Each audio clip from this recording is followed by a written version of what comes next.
Olá, tudo bem? Nós vamos trabalhar a industrialização brasileira. Veja, aproveitei aqui um layout muito parecido com o seu caderno, portanto eu gostaria que você anotasse esse título aqui no seu caderno, Industrialização Brasileira. Eu vejo a industrialização brasileira a partir de três grandes fases, que eu vou colocar aqui também no meu caderninho e você também vai colocar no seu. As três fases que eu consigo contemplar é a fase da implantação, é a fase do crescimento e a atual fase que a gente está vivendo, que eu vou chamar de fase de internacionalização. Tem o título e tenho as três fases do processo de industrialização do Brasil. Agora eu vou dar um zoom em cada uma dessas fases. A primeira fase está aqui, que é a fase de implantação. Essa fase, presta atenção nela, ela vai de 1844 até a queda da Bolsa de Nova York. Nessa fase, eu tenho três elementos que eu devo destacar, que são os dois surtos industrializantes, estão aqui. O primeiro surto industrializante foi a tarifa Alves Branco, que foi uma tarifa de importação criada para alavancar dinheiro para as contas públicas, mas que tornou o produto importado mais caro. Ao tornar o produto importado mais caro, se abriu espaço para empreendedores produzissem aqui no país bens que antes nós importávamos. Essa tarifa não teve vida longa, mas quer dizer, essa iniciativa ela vai ficar registrada. O outro momento seria o período do Visconde de Mauá, que foi aquele empreendedor que tinha um projeto ambicioso de realizar uma verdadeira revolução industrial no Brasil, mas, no entanto, enfrentou uma série de obstáculos. Obstáculos esses que nós vamos registrar agora. Então, você vai colocar os dois surtos e vai colocar no seu caderno os obstáculos enfrentados por Mauá, que comprometeram sua iniciativa.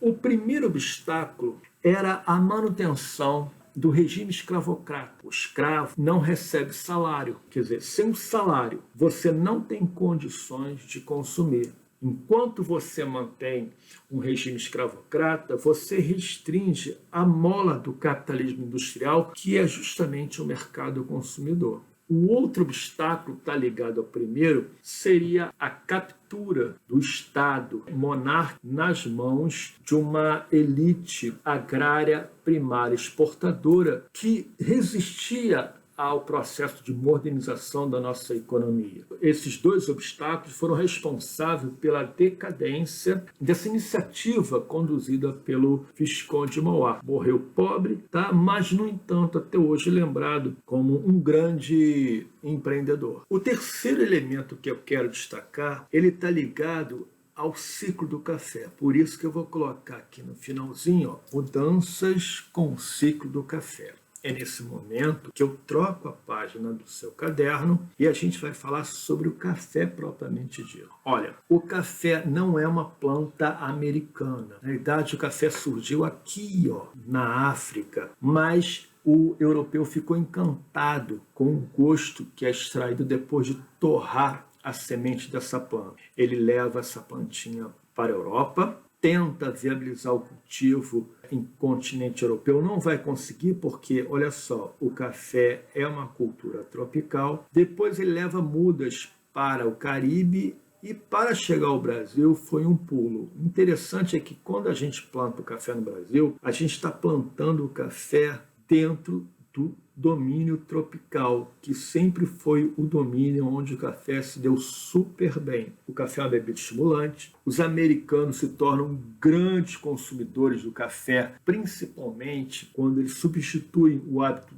do chá, de beber chá pelo café, e o Brasil, no final do século XIX, era o maior exportador de café do planeta. Inclusive, nós ainda somos um dos maiores exportadores de café. Então, isso tem que ficar claro, porque a partir dessa plantinha, a gente vai perceber na prática, aí sim, o processo de implantação da indústria de fato no nosso país. Eu já falei aqui sobre os fatores que determinam um processo de industrialização. Falei que a indústria, para poder se desenvolver, ela precisa de pré-condições. Há uma aula só sobre isso. Eu estou mostrando para vocês o estado de São Paulo todo aqui. Isso, no final do século XIX, primeiro o café, lá por 1850, 60, ele se desenvolveu no Rio de Janeiro, foi plantado na Serra do Mar. Depois, a partir da Serra do Mar, ele foi chegando a São Paulo até se espalhar pelo Oeste Paulista. No Oeste Paulista, ele vai encontrar 3 condições ideais para se desenvolver. O solo de terra roxa, ligado à decomposição de rochas basálticas que existiam nessa região, ainda existe, é claro. O clima tropical propício ao café e um relevo relativamente aplainado, muito diferente daquele relevo acidentado da fase carioca do café. O café se espalha pelo Oeste Paulista, mas você está vendo aqui que há uma distância entre as fazendas de café até o Porto de Santos. Então, o que você está vendo essa mancha aqui, claro, são as fazendas de café. Professor, mas os tais fatores locacionais que eu não estou entendendo. O café, ele foi plantado por imigrantes que vieram da Itália e se espalharam através do Oeste Paulista, servindo como colonos que plantavam café. Veja, não eram escravos, eram trabalhadores assalariados. Consequentemente,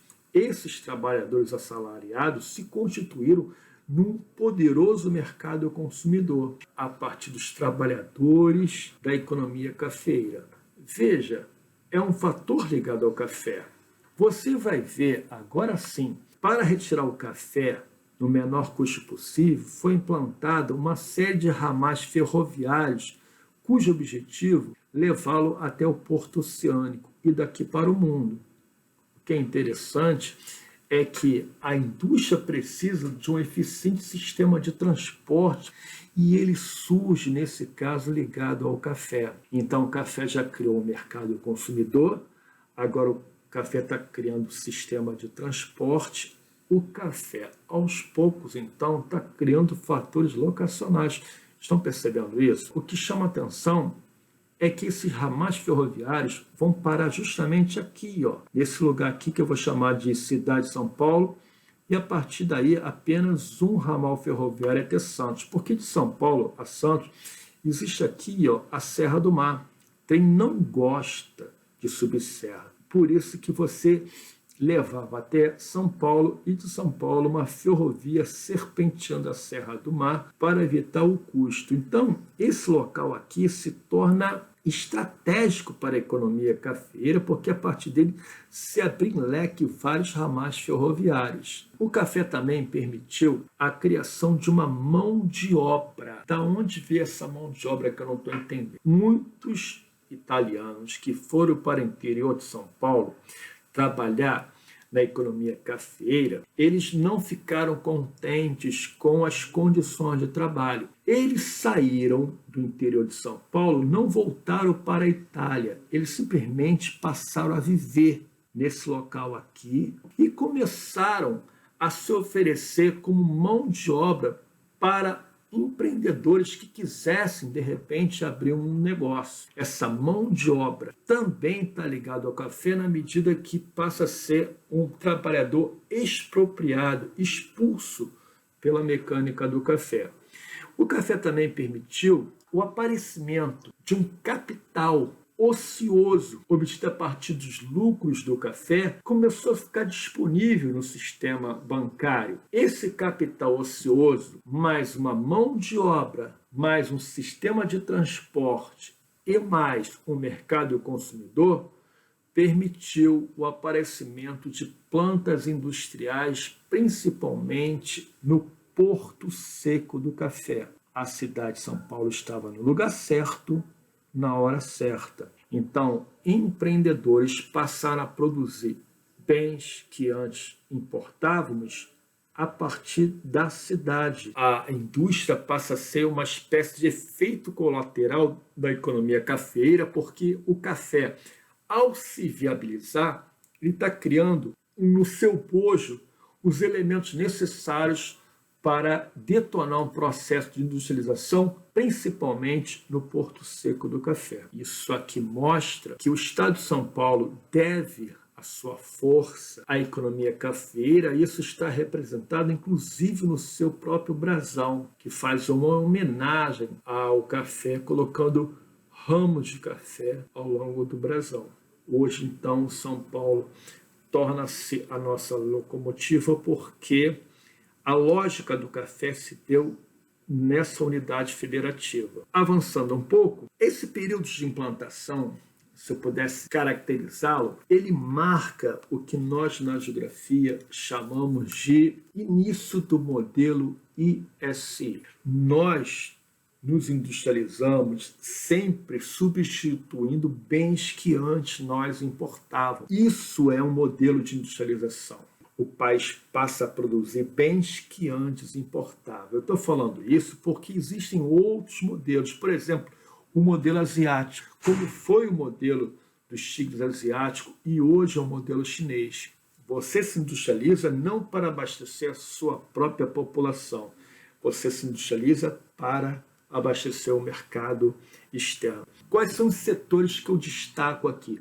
Os setores que se destacam nesse momento da nossa industrialização foram os setores de bens de consumo não duráveis, setores de calçados, bebidas, roupas. Por que esses setores foram os setores mais expressivos nesse momento? Por dois motivos principais. Primeiro, esses bens que eu citei, bebidas, calçados, alimentos, eles não exigem vultosos investimentos produtivos no desenvolvimento know-how e nem na fabricação. Uma coisa que é interessante é o custo para fabricar uma camisa é diferente do custo para fabricar um automóvel. E outra coisa interessante é que essa indústria surge para atender as necessidades imediatas do mercado consumidor. Eu fecho aqui, vou deixar também novamente o endereço no canto, e nós teremos, mais do que nunca, uma série de questões sobre tudo que eu falei, porque eu falei muita coisa, e a gente precisa resgatar isso numa bateria de exercícios. Até lá, um abraço.